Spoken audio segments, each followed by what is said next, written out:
Hey guys, so today we're going to be doing a kind of ultimate guide to the Martini. The reason for that is I got given this book by my dad for my birthday a couple of weeks back, and he absolutely loves martinis. And it's funny because for such a kind of simple drink, they're actually very complex in order to make kind of a good one, if you like. And yeah, my dad says there's nothing better than a well-made martini, but for me, never really thought all that much about them, never really liked them. So I thought it's high time we kind of revisited it, and we had a kind of proper look through, proper deep dive into martinis. And for me anyway, determine like which is better, shaken or stirred, vodka, gin, classic or Gibson. You know, there's so many different variables. So without further ado, let's get into it.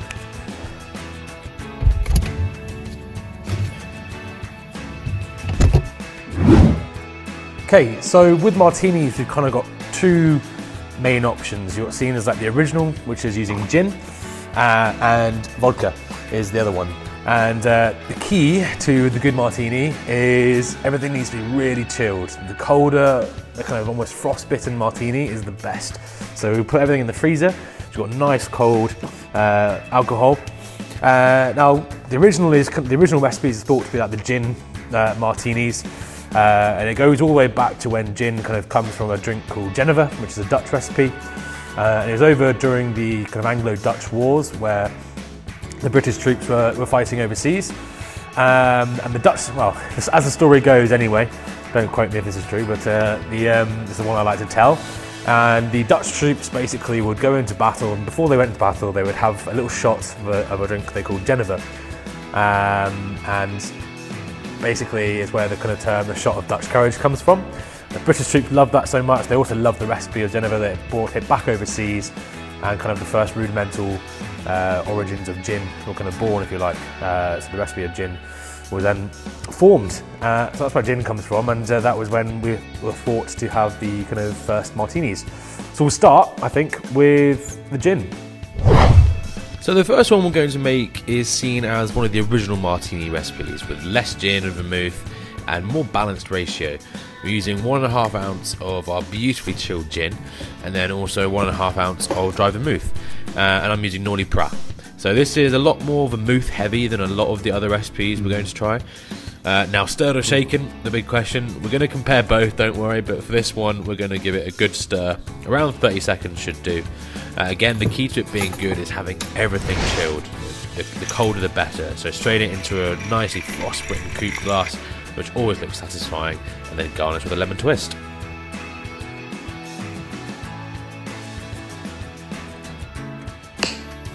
Okay, so we've got three options now.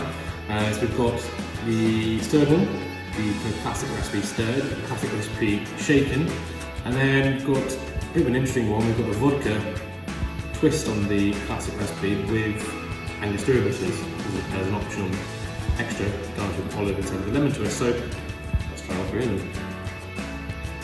The shaken one, you can see it's much finer, much clearer.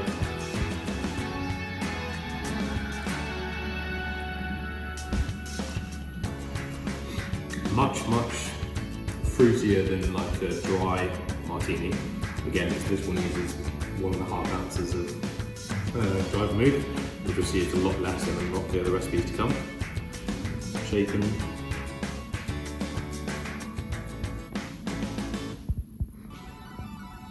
So the vermouth comes through a lot more on the stirred one. Shaken one, it's a bit more muted. That's interesting. And finally, this little twist version.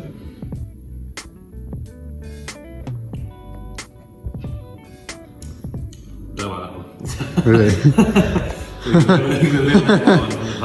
Oh, I thought that was going to be good. Yeah, because the colours, no, the bitters, the Angostura bitters is too overpowering. No, it's good. So they can scrap that one. We'll mark them all. I'll mark them all out of 10 later. So let's move on to some dry martinis. Okay, next one we're going to make uses the exact same ingredients, gin and vermouth, only this is a dry martini, so the emphasis is much more on the gin. We're only using a splash of vermouth and 4 ounces of gin, so yeah, pretty strong. And this time we're shaking it. We will also have a stirred version to compare it to as well.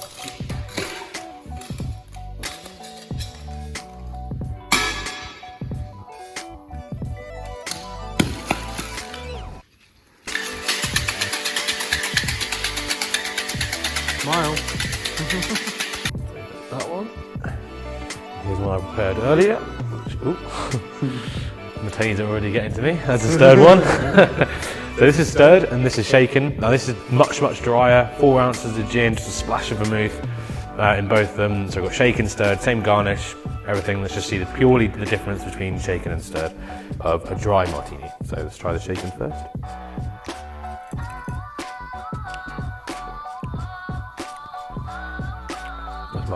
See, I prefer that actually to the vermouth. Really? Just the dry, because it's cold and it's just, that's good. Okay. That's shaken, so, and then stirred.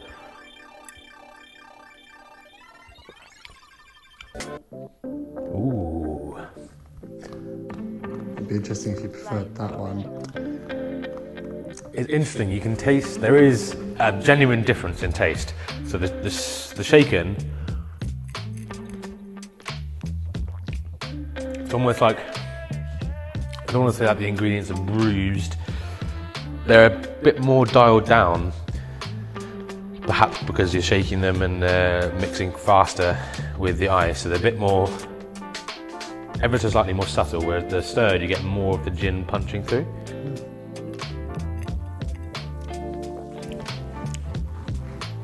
I'm not sure which one I prefer.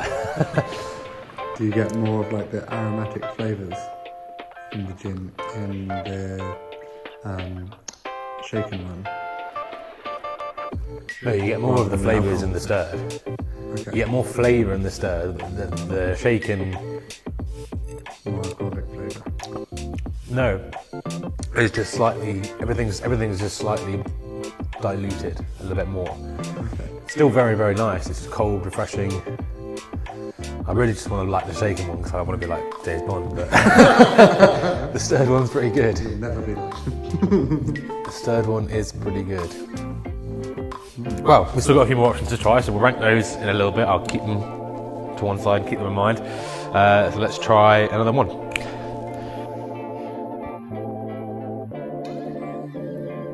Next then is one with a little bit of a cult following, the Dirty Martini.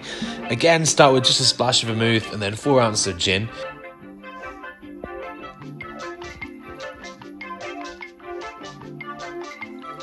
Then we need both an olive or two for garnish, as well as a little splash of the olive brine itself to mix with the drink. About 5 millilitres or a bar spoon's worth is enough. Strain that into a nicely chilled martini glass and enjoy.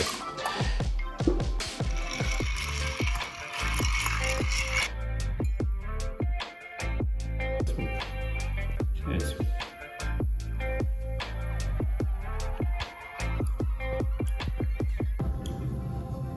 Nice actually, I like that. Yeah, pretty good. Now, as if we hadn't already had enough variations, I've actually lost count. We're going to make 2 more, starting with the cucumber martini. So we're going to take a little less gin this time, only 2 ounces, 3/4 ounce of vermouth, and then the big change up is the addition of elderflower liqueur. Again, we want 3/4 ounce.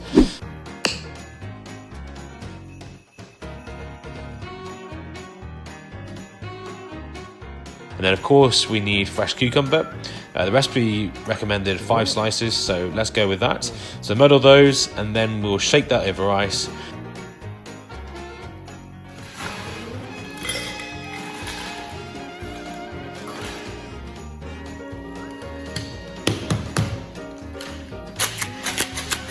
Strain it into a martini glass and away you go.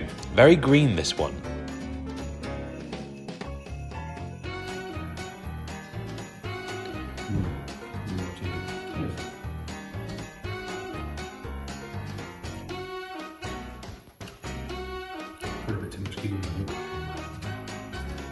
How much did you put in? Did you measure it? I've got 5, not 5 slices, but it's a bit too, can't really taste it with liqueur.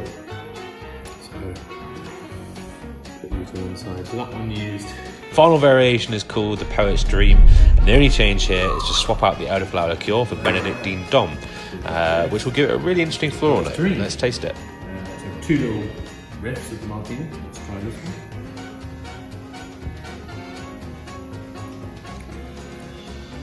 Throw that to the cucumber one. I think that would be alright because less cucumber and more elderflower liqueur. Okay. No, I suppose it's not really much. More sweetness you put in.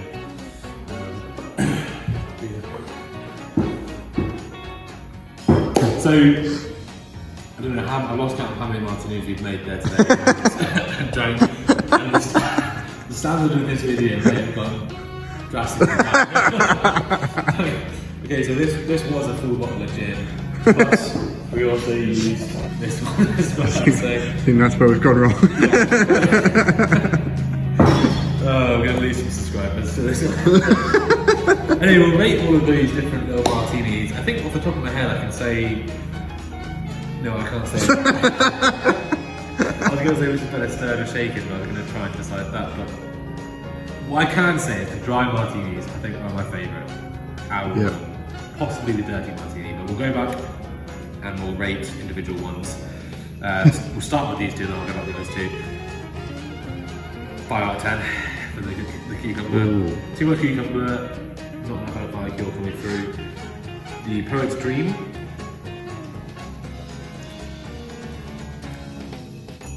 6.5 out of 10. Pretty closer to the dry martinis in taste. It's not bad.